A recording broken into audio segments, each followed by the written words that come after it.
శుక్లాంబరధరం విష్ణుం శశివర్ణం చతుర్భుజం ప్రసన్నవదనం ధ్యాయేత్ సర్వవిఘ్నోపశాంతయే. గురుర్బ్రహ్మా గురుర్విష్ణుః గురుర్దేవో మహేశ్వరః గురుః సాక్షాత్ పరం బ్రహ్మ తస్మై శ్రీ గురవై నమః.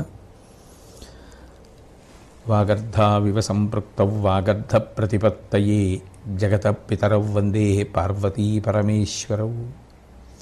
సూక్తిం సమగ్రయతున స్వయమేవ లక్ష్మీః శ్రీరంగరాజమహిషీ మధురైఃకటాక్షైః వైదగ్ధ్యవర్ణగుణగుంభనగౌరవైర్యాం కండూలకర్ణకుహరాः కవయోధయంతి.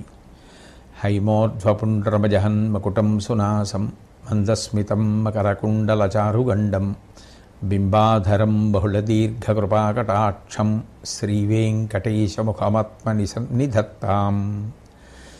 విమలపటి కమలకుటి పుస్తకరుద్రాక్షసస్తహస్తపుటి కామాక్షి పక్ష్మలాక్షి కలిత విపంచి విభాసి వైరించి. నారాయణం నమస్కృత్య నరం చైవ నరోత్తమం దేవీం సరస్వతీం వ్యాసం తతో జయముదీరయేత్. హరి ఓం. పరమేశ్వర స్వరూపైన సభకి నమస్కారం.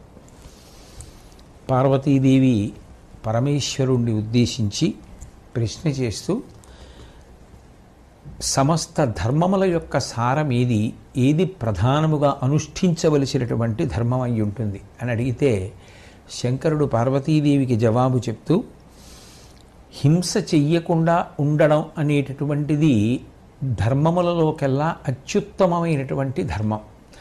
కానీ ఈ హింస చేయకుండా ఉండడము అనేటటువంటి మాటని చాలా జాగ్రత్తగా అర్థం చేసుకోవాలి, అన్వయం చేసుకోవాలి.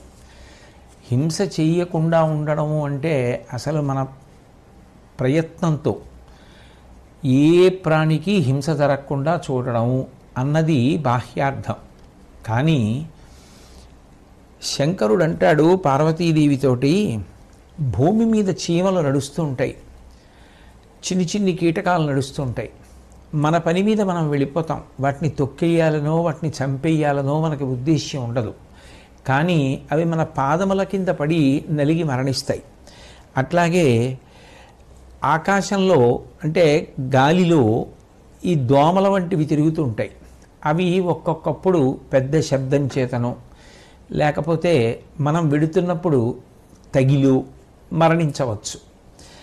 అప్పుడు అది కావాలని మనం చంపింది కాదు, కానీ మన వలన అవి మరణించాయి.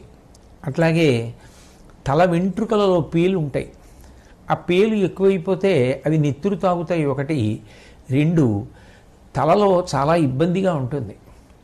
అందుకని ఆ పేలు పోగొట్టుకోవడం కోసం వ్యక్తి ప్రయత్నం చేసి ఆ పేలని పోగొట్టుకుంటారు. అంటే ఆ పేలని చంపినందుకు ఆయనకి దోషం వస్తుందా? అట్లాగే బట్టలని ఆశ్రయించి ఒక రకమైనటువంటి చిన్ని చిన్ని కీటకాలు ఉంటాయి. అవి బట్టల్ని పాడు చేసేస్తుంటాయి. కాబట్టి బట్టల్ని కాపాడుకోవడం కోసమని ఆ బట్టల్ని దులపడమో లేకపోతే అందులో ఏదైనా బాగా సుగంధభరితంగా ఉండేటటువంటి వస్తువులను ఉంచడం ద్వారా ఆ బట్టలకి పట్టేటటువంటి పేలు మరణించేటట్టుగా చూస్తారు. అది హింస కిందకు వస్తుందా అంటే శంకరుడు జవాబు చెప్తూ అవి హింస కిందకి రావు. ఎందుకని అంటే వాటిని చంపాలి అన్న ఉద్దేశ్యంతో ఏ ప్రయత్నమూ జరగలేదు. వ్యక్తి తన ప్రయత్నంలో తాను, తన కార్యక్రమంలో తాను చేయవలసిన పనులలో తాను నిమగ్నమై ఉన్నాడు. ఉండగా ఆయన ప్రయత్నం లేకుండా, ఆయన సంకల్పం లేకుండా, ఆయన చంపాలన్న ఇచ్ఛ ఆయనకి లేకపోయినా అనుకోకుండా జరిగినటువంటి హింస ఏది ఉందో అది హింస కిందకి రాదు. ఇంటిని శుభ్రంగా ఉంచుకోవాలి, చీపురు పెట్టి ఇల్లు తుడుచుకుంటారు. తుడిచినప్పుడు కొన్ని జీవులు మరణిస్తాయి, దానివల్ల దోషం రాదు. చాట పెట్టి చెరుగుతారు, అప్పుడు కొన్ని జీవులు మరణిస్తాయి, దానివలన దోషమేం రాదు. వంట చేసుకుంటారు, చేసుకున్నప్పుడు అగ్నియందు పదార్థము తప్తమవుతుంటే కొన్ని జీవులు మరణిస్తాయి, దానివల్ల దోషం రాదు. ఎందుకని అంటే వ్యక్తి యొక్క ప్రయత్నం, అంటే వ్యక్తి ప్రత్యేకంగా దేనినో చంపాలి అన్న ఉద్దేశ్యంతో ఆయన ప్రవర్తించలేదు. ఆయన తన వంట తాను చేసుకుంటున్నాడు, తాను నడుస్తున్నాడు, తాను తిరుగుతున్నాడు. అవి అనుకోకుండా, ఆయన ప్రయత్నం లేకుండా అవి ఆయన వలన మరణించాయి. అందుకని అది హింస కిందకి రాదు. ఆ విషయాన్ని చాలా జాగ్రత్తగా అన్వయం చేయవలసి ఉంటుంది సుమా అని చెప్తూ, దైవాధీనంగా చనిపోతున్నటువంటి ప్రాణులు ఏవి ఉన్నాయో అందులో అహంకారరహితుడై తన ప్రయత్నం అందులో ఏమీ లేకపోతే పురుషుడికి అంటే వ్యక్తికి ఏ విధమైనటువంటి పాపము అంటదు అని చెప్తూ శంకరుడు కొన్ని గంభీరమైనటువంటి విషయాలు అహింస గురించి ప్రస్తావన చేశాడు.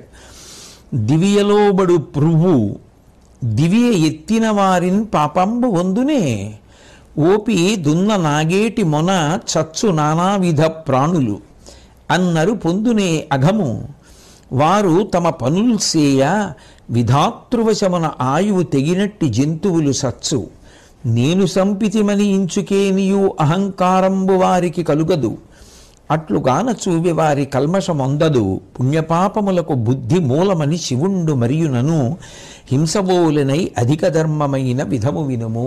పార్వతీదేవితో మాట్లాడుతూ చీకటి పడిపోయిన తరువాత గృహస్థు ఇంట్లో దీపాలు వెలిగించుకుంటాడు. దీపాలు వెలిగిస్తే ఆ దీపం ఏదో తినే పదార్థం అనుకుని ఈ రెక్కల పురుగులు వచ్చి ఆ దీపం మీద పడతాయి. పడినప్పుడు ఎన్నో దీపపు పురుగులు మరణిస్తుంటాయి. దీపపు పురుగుల్ని చంపుదామని దీపం పెట్టాడా, చీకటి పడిపోయింది కాబట్టి ఇంట్లో వెలుగు ఉండాలని దీపం పెట్టుకున్నాడా? ఇంట్లో వెలుగు కోసం దీపం పెట్టుకున్నాడు తప్ప దీపపు పురుగుల్ని చంపడం వ్యక్తి ఉద్దేశ్యం కాదు. అందుకని ఆ దీపము మీద పడి అన్ని పురుగులు మరణించినా దాని వలన దోషం ఆ దీపం పెట్టిన వారికి రాలేదు. అట్లాగే రైతు భూమి దున్ని పంట వేసి ఎందరికో అన్నాన్ని అందించడం కోసమని ప్రయత్నం చేస్తూ ఉంటాడు. ఆ నాగలి పట్టుకుని భూమిని దున్నుతున్నప్పుడు ఆ నాగేటి చాలు భూమి లోపలికి చొచ్చుకుపోయి ముందుకి కదిలినటువంటి కారణం చేత ఎన్నో ప్రాణులు మరణిస్తూ ఉంటాయి. అక్కడ వానపావులు ఉంటాయి, ఏవో కీటకాలు ఉంటాయి. ఇవన్నీ కూడా నాగేటి చాలు తగిలి మరణిస్తుంటాయి ఆ ఒరిపిడికి. అంత మాత్రం చేత అదంతా జీవహింసా దోషం కింద రైతుకు పడుతుందా?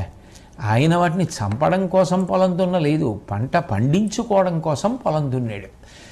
ఆయన ప్రయత్నంలో ఆయన ఉండగా ఆయనకి చంపాలన్న బుద్ధి లేకపోయినా వాటి ఆయుర్దాయం అయిపోయి అవి మరణించడానికి అది కారణమైంది. అందులో వ్యక్తి ప్రమేయం లేదు. కాబట్టి వ్యక్తి హింస చేసినట్టు శాస్త్రమునందు స్వీకరించరు పార్వతి. వేరొక విషయం ప్రధానమైనది గుర్తుపెట్టుకోవలసినది ఏది అంటే పుణ్యపాపములకు బుద్ధి మూలమని శివుండు. ఎప్పుడైనా సరే ఒక ప్రాణి మరణించింది అంటే అట్లా చంపాలన్న బుద్ధి ఈయనకి ఏమైనా ఉందా అన్నది చూస్తారు తప్ప ఆయన ఏం చంపాలనుకోలేదు. ఆయన భూమి దున్నుతుంటే చనిపోతే, దీపం పెడితే చనిపోతే, ఇల్లు తుడుచుకుంటే చనిపోతే, వంట చేసుకుంటూ ఉంటే చనిపోతే ఆయన ఏం చేస్తాడు? అది విధివశం చేత వాటికి ఆయువు తీరిపోయిన కారణం చేత మరణించాయి అని భావన చేస్తారు తప్ప దాని వలన హింసాదోషము వ్యక్తికి అంటదు అని చెప్తూ, దానికోసమని చెప్పి మనిషి నేను హింస చేశాను అని చెప్పి బెంగ పెట్టుకోవలసినటువంటి అవసరం ఉండదు సుమా పార్వతి అని శంకరుడు పార్వతీదేవికి చెప్పాడు.